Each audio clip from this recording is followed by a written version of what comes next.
আসসালামু আলাইকুম ভিউয়ার্স, সবাইকে ওয়েলকাম জানিয়ে নতুন আরও একটি এপিসোড শুরু করছি। ঈদ আয়োজনে মাত্র 3টি উপকরণ দিয়ে থাকছে শ্যামাইয়ের বিস্কিট বা বরফি রেসিপিটি। তৈরি করতে 10 মিনিটেরও কম সময় লাগে। চলুন রেসিপিটি শুরু করি। মচমচে এই শ্যামাইয়ের বিস্কিটটা এতটা মজার যে একবার খেলে তার ফ্যান হয়ে যাবেন। প্রথমে একটা হাঁড়িতে আমি দিয়ে দিয়েছি 1 চা চামচের মতো ঘি, আর সাথে দিয়ে দিয়েছি 2 চা চামচের মতো বাটার। আপনারা চাইলে শুধুমাত্র ঘি দিয়েও কিন্তু এই রেসিপিটি তৈরি করে নিতে পারেন। আমি ঘি আর বাটার মিশিয়ে করে নিচ্ছি, তবে তেল দিয়ে এই রান্নাটা কিন্তু করা যাবে না।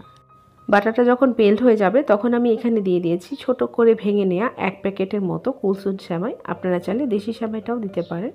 আর দিয়ে দিচ্ছি সামান্য একটু লবণ।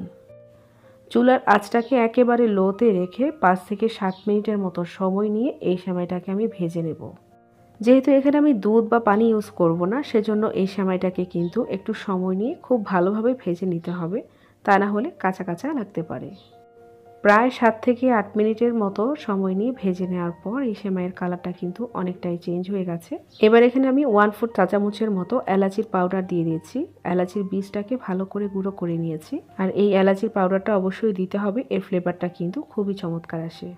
এবার এখানে অ্যাড করে দিচ্ছি প্রায় হাফ কাপ থেকে কিছুটা বেশি কনডেন্স মিল্ক। কনডেন্স মিল্ক দিয়ে এবারও সেমাইটাকে খুব ভালোভাবে নেড়েচেড়ে মিশিয়ে নেব। স্প্যাচুলার সাহায্যে চেপে চেপে এইভাবে আমি কনডেন্স মিল্কটা মিশিয়ে নেব, যেন প্রতিটি সেমাইয়ের গায়ে কনডেন্স মিল্কটা লেগে যায়। এটাও একটু সময় নিয়ে খুব ভালোভাবে মিশিয়ে নিতে হবে। একটু লক্ষ্য করলে দেখা যাবে যে আগে যেমন সেমাইটা একদম ঝরঝরে ছিল, এখন কিন্তু সেমাইটা অনেকটাই আঠালো হয়ে গেছে, মানে কনডেন্স মিল্কটা সম্পূর্ণ সেমাইয়ের গায়ে লেগে গিয়েছে। এবার আমি চুলার ফ্লেমটা বন্ধ করে দিচ্ছি। বিস্কিটের শেপটা দেওয়ার জন্য এরকম একটা ক্যাপ নিয়েছি বোতলের, আর এই টাইপের ক্যাপ কিন্তু আমাদের সবার বাসায় থাকে। হাতের মধ্যে কিছুটা সেমাই জড়ো করে এইভাবে আমি এই ক্যাপের মধ্যে দিয়ে দিচ্ছি, আর ক্যাপের মধ্যে সামান্য একটু তেল ব্রাশ করে নিয়েছিলাম যেন খুব সহজে এই বরফিটা ক্যাপ থেকে বের হয়ে আসে। এবার হাতের সাহায্যে একটু চেপে চেপে আমি এই ক্যাপের মধ্যে এই সেমাইটাকে সেট করে নিচ্ছি। আপনারা চাইলে সেমাইটাকে ছড়িয়ে বরফি স্টাইলে বা কুকি কাটার দিয়েও কেটে নিতে পারেন, এতে করে এক পাশে কিন্তু একটু আঁকাবাঁকা থেকে যাবে। জাস্ট একটা পাটের ওপরে এইভাবে উল্টো করলে ধরলেই কিন্তু সেমাইয়ের বরফিটা বের হয়ে আসবে। আর প্রতিটি সেমাইয়ের বরফি আমি এইভাবে তৈরি করে নিয়েছি।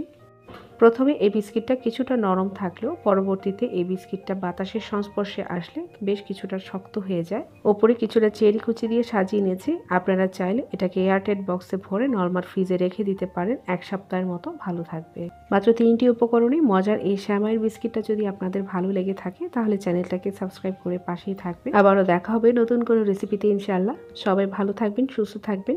আজকের মতো এখানে বিদায় নিচ্ছি। আল্লাহ হাফেজ।